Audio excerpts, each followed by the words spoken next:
Samsung का front load washing machine है। इसका जो है ना कि स्प्रिंग और साकर जो है ख़राब हो चुका है, इसीलिए जो वाइब्रेट कर रहा है। देखिए पूरा जो है ये हिल रहा है, देख रहे हैं ना।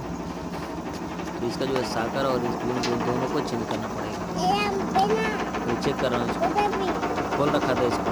देखिए स्प्रिंग पुराना हो चुका है, तो स्प्रिंग और प्लस साकर दोनों को चेंज कर देंगे, ये ओके हो जाएगा। वाइब्रेट नहीं करेगा ना हिलेगा। खोलने तो धुलने का आवाज़ करता है पूरा घर घर घर।